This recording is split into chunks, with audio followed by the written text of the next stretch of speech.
Hi, I'm Sandy Brown, and I'm a Camino addict. There, I said it out loud.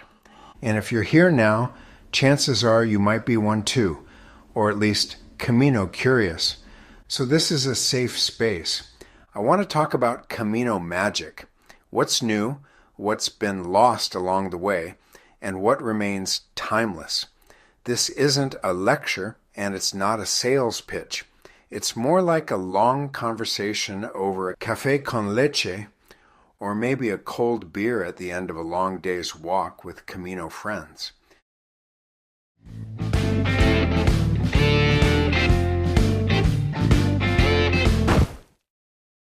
My Camino story really began long before I ever put on a backpack. In about 1992, I read a book called The Pilgrimage by Paulo Coelho.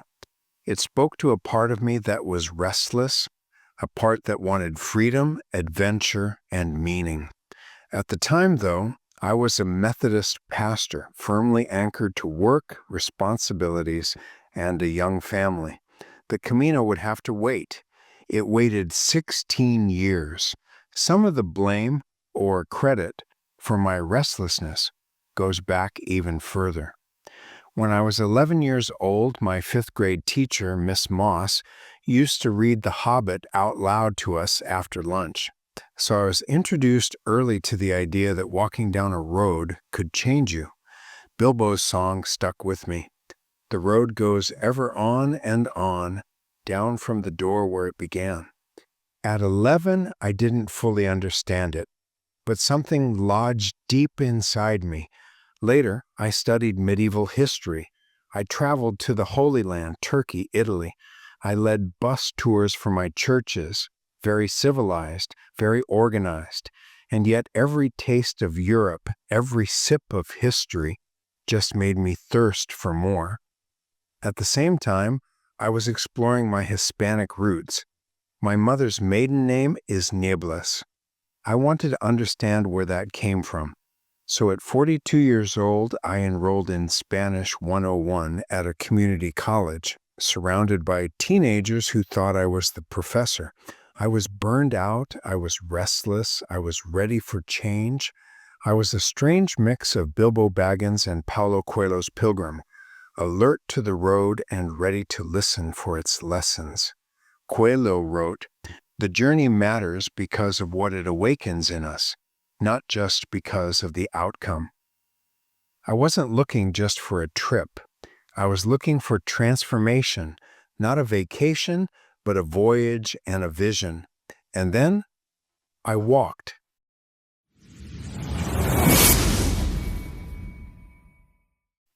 I still remember arriving in France to begin my first Camino and being genuinely scandalized. There were other people there with backpacks, serious backpacks, hiking poles, gear. I thought, what have I gotten myself into? And also, why are these people crowding into my personal time of refreshment? And something extraordinary happened. The magic of the Camino isn't one thing. It's 1,000 small ones. It's meeting people you never would have met anywhere else. It's long walks where conversations go deep because there's nowhere else to be. It's learning to appreciate the strange beauty of communal snoring. It's cold beer at a cafe at 11 in the morning, feeling like you've earned it. It's wonder, actual awe at thriving in a foreign land. It's architecture and art that stops you in your tracks. It's arriving at the monastery hotel at Carrion de los Condes and thinking, people have been sleeping here for centuries. It's discovering that I don't need the mountain of things I have accumulated and that the contents of one small backpack is enough. And then something reconnects. Path to foot, foot to brain, brain to soul. It's a kind of magic stirred up like dust from the road. The way becomes the truth and the life. It's like catching a virus that makes everything else look like it has a cold. That's Camino magic.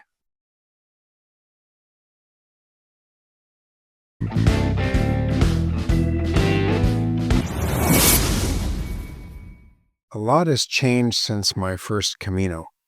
My first walk was in 2008. My most recent one was last year. In between were 3 more Caminos and the writing of a guidebook to the Camino Francés for Cicerone Press, which somehow became one of their best-selling titles. So the Camino has been on my radar for a long time. I've been watching it closely, and especially in recent years, because every significant change eventually becomes an update in the guidebook. So what's changed? What's new? First of all, accommodations. There are still hostels, of course, but there are many more private rooms now, many more privately owned ones than there used to be. And there are some that could only be called mega, efficient, well-run, and sometimes enormous. Take this one on the Meseta. It's practically a small city. 76 beds, a cafe, bar, and restaurant, free Wi-Fi, washing machines and dryers. A dorm bed costs 17 euros. A private single room with its own bath costs 44. And there's almost no reason to go into town at all. Back in 2008, in that same town, I stayed in the municipal hostel. Spanish girls argued with an elderly Dutch pilgrim about whether to leave the window open at night so swallows could fly through the dorm room to reach their nests in the stairwell. And then there are smartphones. They're everywhere. The Camino used to be navigated by instinct and trial and error. Now, the app is king. On my most recent walk, no one in my main group carried a guidebook by any author. Over breakfast, everyone would sit with phones in hand, discuss distances and ratings, choose the next overnight stop, and book it on the spot without ever making a phone call. At night in the dorms, everyone is in bed with a glowing screen, texting home, reading the news, posting on social media, watching TikTok. When the lights go out, every electrical socket is occupied by a phone or power bank, charging up for another day of connected walking. WhatsApp has become the pilgrim social network. If there was ever an invisible bond between pilgrims, it now rides on invisible waves of cell phone data. Last year, I watched a large, ever-growing group, strangers at the beginning, move across the countryside in an orderly, almost choreographed way thanks to their WhatsApp group. They shared hostel reviews, organized afternoon yoga sessions, planned bar meetups, and created contests with silly and fun prizes. The group grew like a magnet dropped into a box of pins, all held together by an invisible bond. The trail itself has changed too. It's simpler now. Some alternative routes have faded. Where is the Dragante route or the Camino Duro after Villafranca del Bierzo? Does anyone still take the Roman road option after Sahagún? Unati is still there, but you have to look for it, and hardly anyone talks about it anymore. As an app developer myself, I suspect part of the reason is this.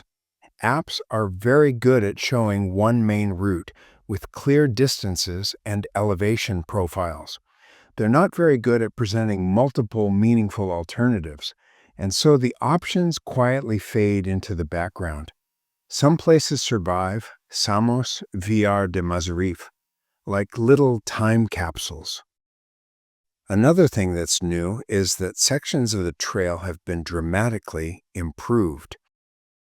Since I walked, I see that the infamous descent to Zubiri has been graded and made safe.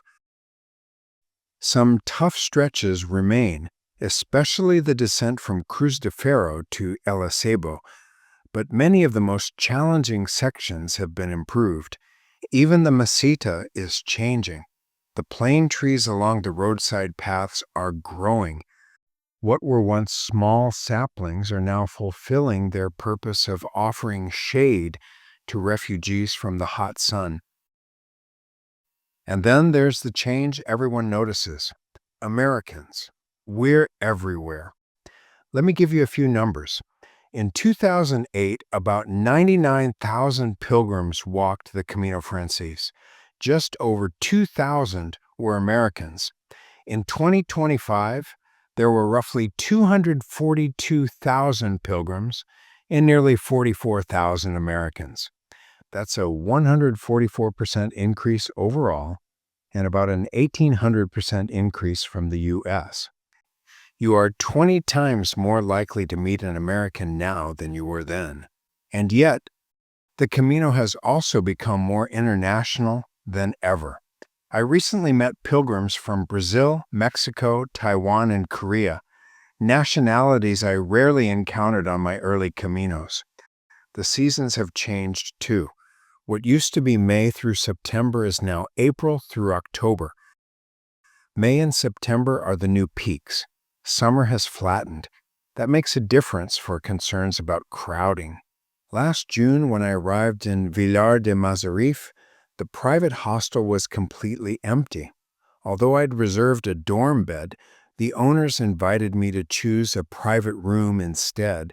They even cooked dinner just for me, which I ate alone in an empty dining room. The infrastructure on the Camino Francés has grown enough to absorb the increased numbers. Spread across a longer season and with smartphones, allowing pilgrims to book ahead to find an available room. The Camino has indeed changed. It's less about roughing it and more about learning the system that feeds and supports you while you make your way on foot across the country. So yes, some things are new, but that means some things are lost.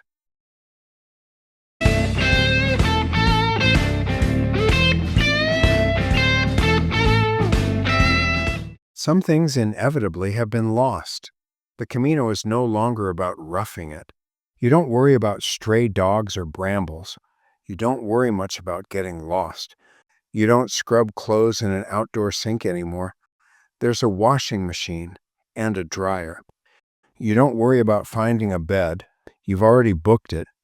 The Camino is less impromptu, less bohemian. One symbol of that older Camino was Tomás Martínez, the last Templar, host of Manjarín, just past Cruz de Ferro. He died this month. I'll be honest, I was never a huge fan of the off-the-grid location he had created, but it was informal and loose, which was its charm, of course. But it symbolized something important. 20 years ago, the Camino surprised with its hippie vibe. It was rough, eccentric, unpredictable. That world is mostly gone. It still lives in a few places, like the Garden of Alma before Astorga, but when it appears, it feels like nostalgia, the exception rather than the rule. The Camino today is smoother, more professional, more developed, and yes, there is less room for colorful characters. It's no longer offbeat to walk the Camino. It's more like a rite of passage, an item to check off a bucket list. So maybe shed a tear for the lost Camino of 2008 or 1984, when the first yellow arrows appeared. It's said that when Father Elias Valiño was painting those first arrows with surplus highway paint, someone asked him, "What in the world are you doing?" His legendary reply was, "I'm preparing for the invasion." For those who mourn the change, I would say the Camino has been growing and changing ever since its rebirth in the 1980s. But to those who long for the grand old years, I would gently say this: don't stop there. Look back further, to the even grander days of the 11th and 12th centuries. Today, we walk with Gore-Tex and spandex, sunscreen and smartphone screens, and an app for every problem. Let the statues remind us of what was lost and of time's unstoppable march. This year, I looked closely at the pilgrim statue outside of the cathedral at Burgos. The man is a mess with blisters and sores over his entire body. Indeed, that's something that's lost. And to me, that's okay. To me, it's not about suffering, it's about discovery. I love the ever-changing Camino Francés because at its core, it's every bit as compelling as it ever was, because the Camino is still timeless.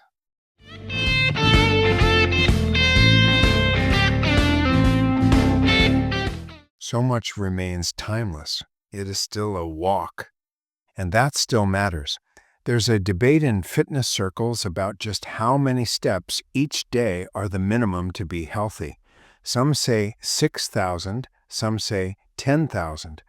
Well, according to my Garmin Epix watch, I walked 1,168,000 steps in July last year during my Camino.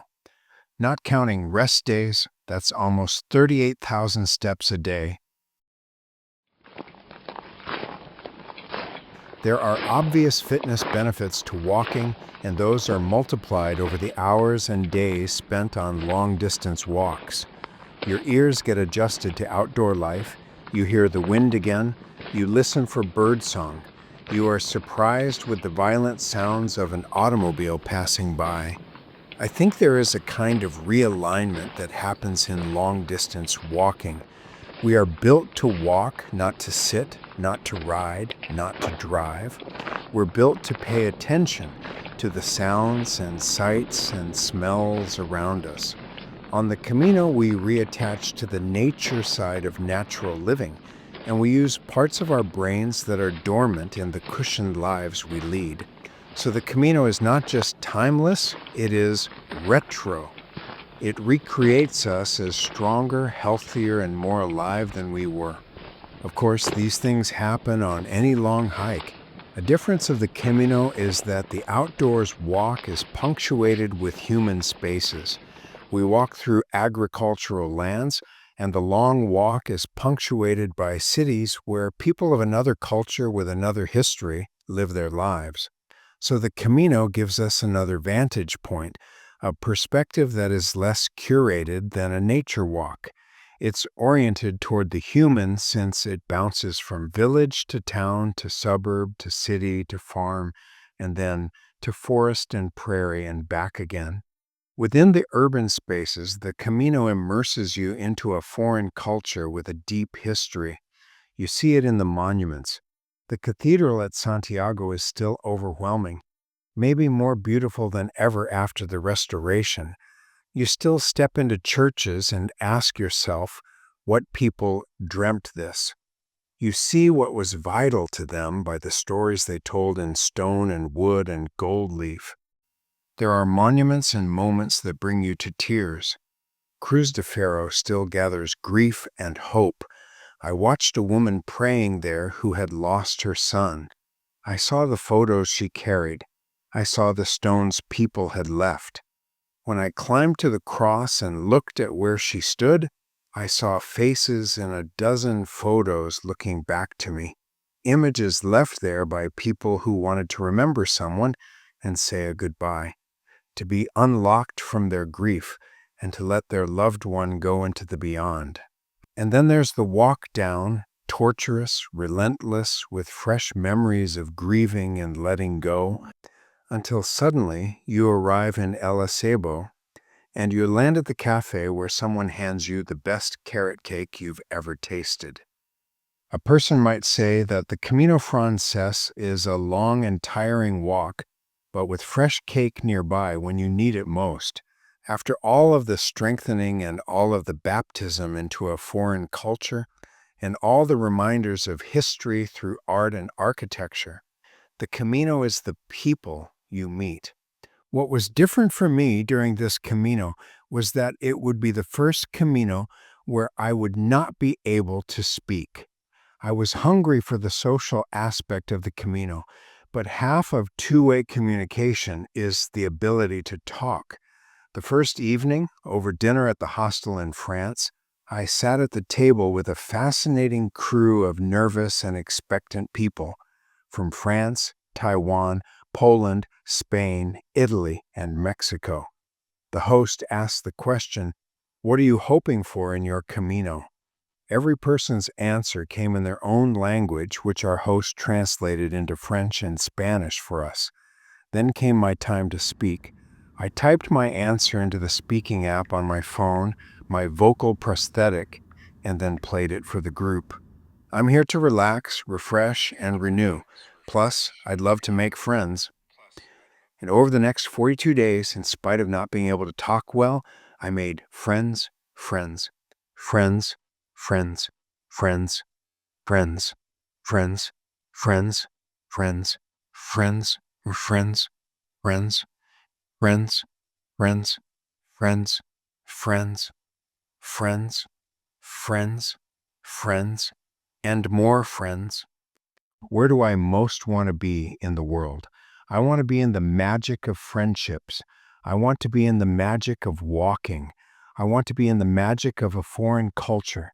And I want to be in the magic of friends to be made, stories to be told, addresses to be shared, and long walks to be enjoyed outside, under the sky, walking toward the sunset. That is Camino magic. Standing at the end of the road, boys, waiting for my new friends to come. I don't care if I'm hungry or cold. After my third walk on the Camino Francés, I wrote these words, which ultimately became some of the first words of my guidebook for that route. They hold true for me now, as they did when I wrote them. To walk on the Camino de Santiago is to set sail on a river of time.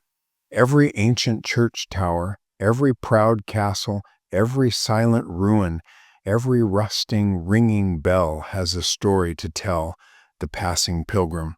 These landmarks are the rugged and rounded boulders in the river, silently testifying to the hands that long ago placed them here. The river itself is the 1,000-year stream of pilgrims, men, women, children even, who set out toward the far west of Spain to start a new chapter, to remember a lost loved one, to release a burden, to lift a prayer, or to savor an adventure. Pilgrims over this wide estuary of many channels have hardened under their feet a firm path in the soil that beckons the traveler of today to join the procession and be forever changed. The memories may fade over time, but the Camino always owns a deep place inside every pilgrim's heart.